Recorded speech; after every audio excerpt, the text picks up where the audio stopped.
Now we're on step 6. This is the greatest one. This is the one everybody likes.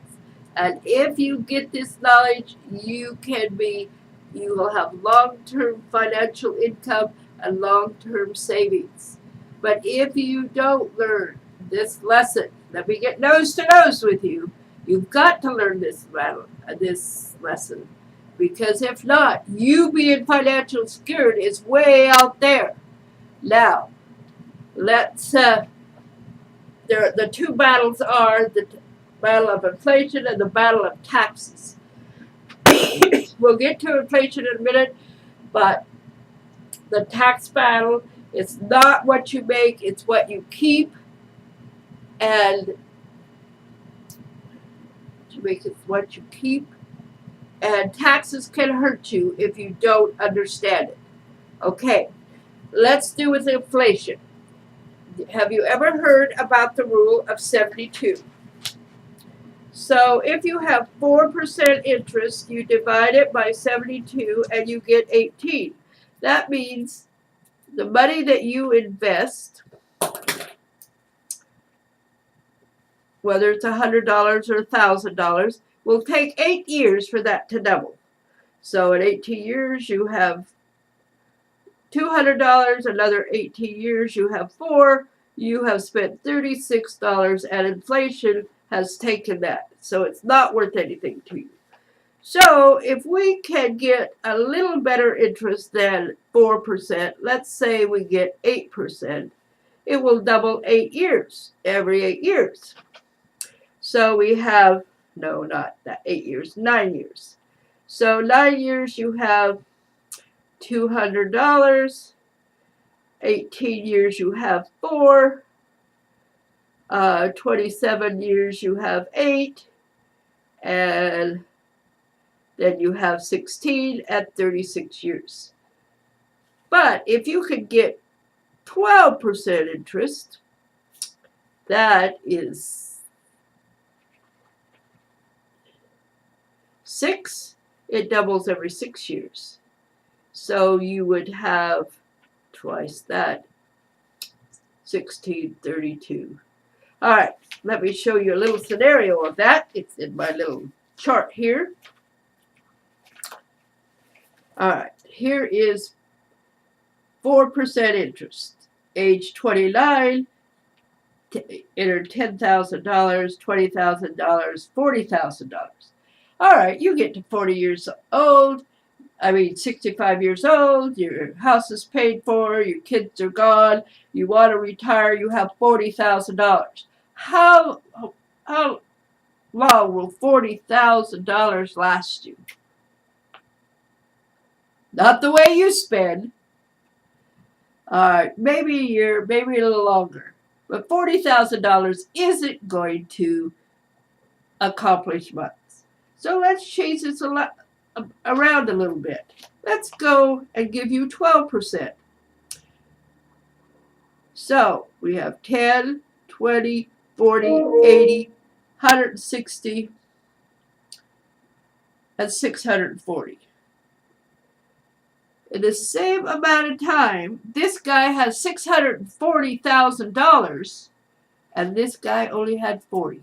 The only difference here is the interest rate. There's no difference in time.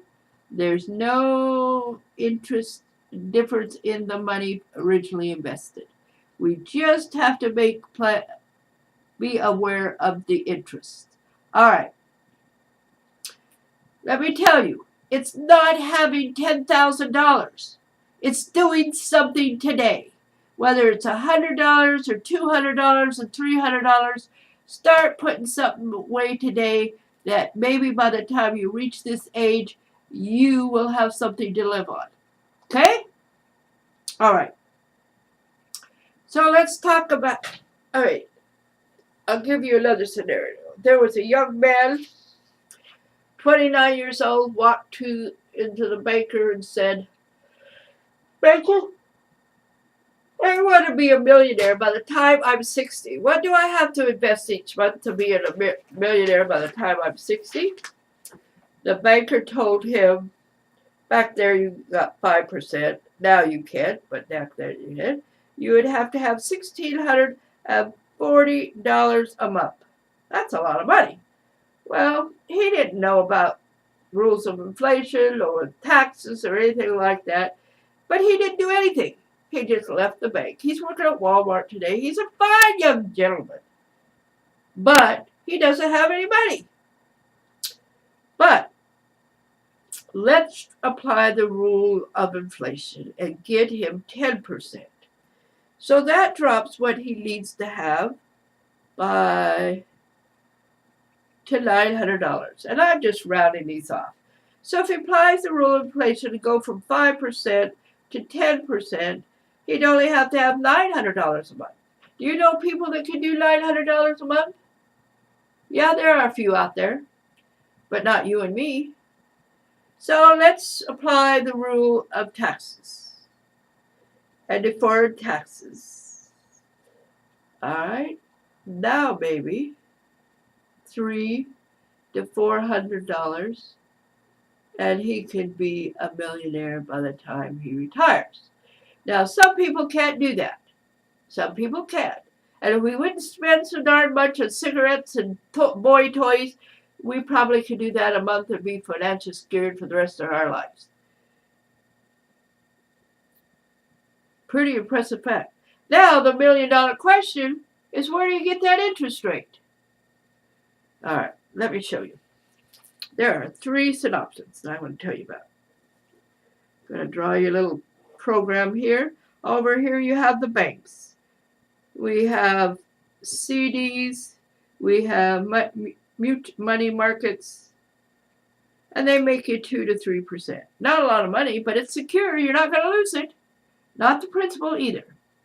So let's go to the far side. We have the market over here. We have mutual funds. We have CDs. And they go up and they go down. The market's pretty dicey right now, isn't it? All right, we have something in between. This is called the index strategy.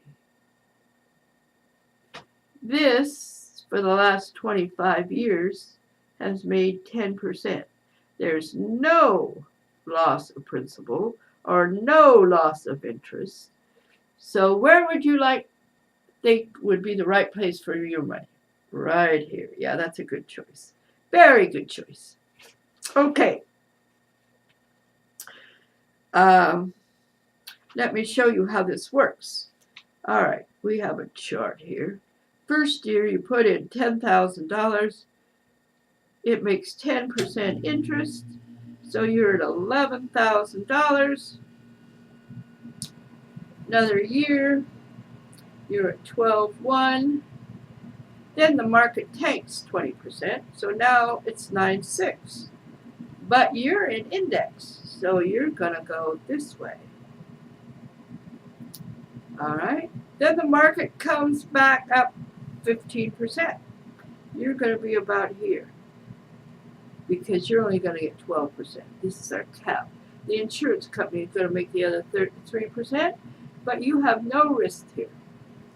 So if you stay in this pattern going across here for more than 5 years, they'll come back and pay you 2% for the 5 years. Okay? So where would you rather be? So we're here. Great, great. So I want you to understand this principle. Okay? All right.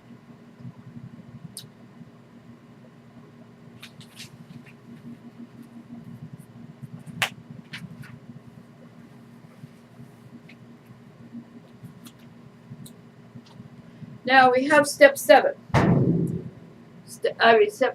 7 is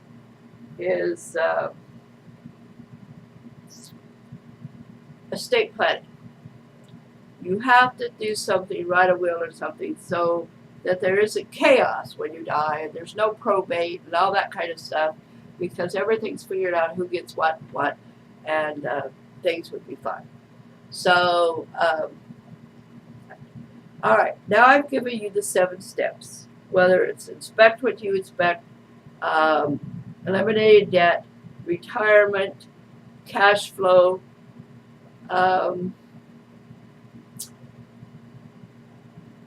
long-term investment income, estate planning, or tax planning, which all are important.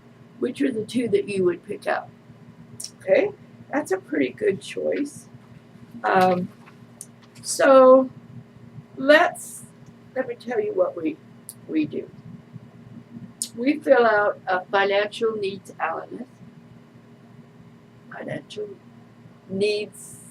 analyst, and I ask you a few questions, finding out what you want to do, what your dreams and goals are,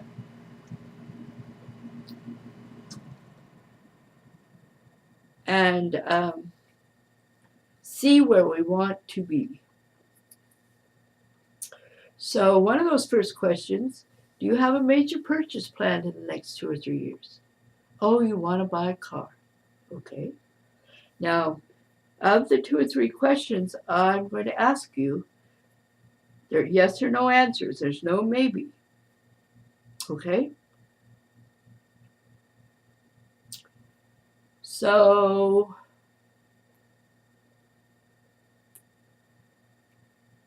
if I were to bring back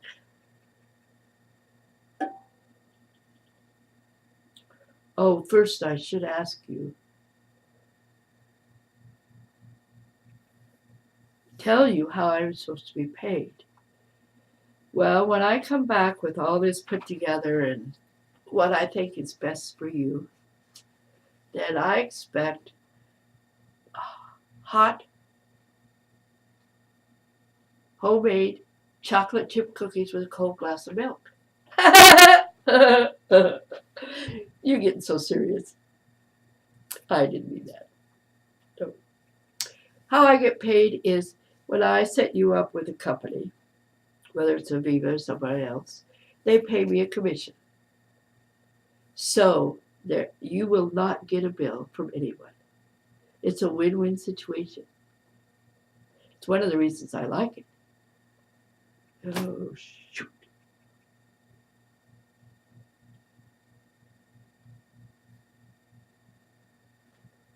Anyway, so let's fill out this questionnaire, find out what you need.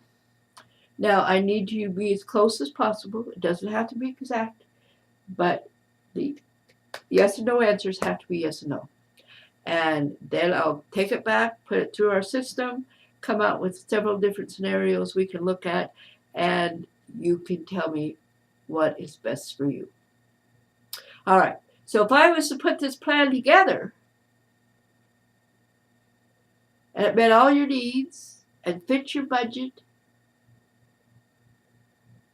are you ready to get this started today? Okay. Is there any other person that has to make this decision with you? No? Okay. So how soon can we get back together? All right. Thank you.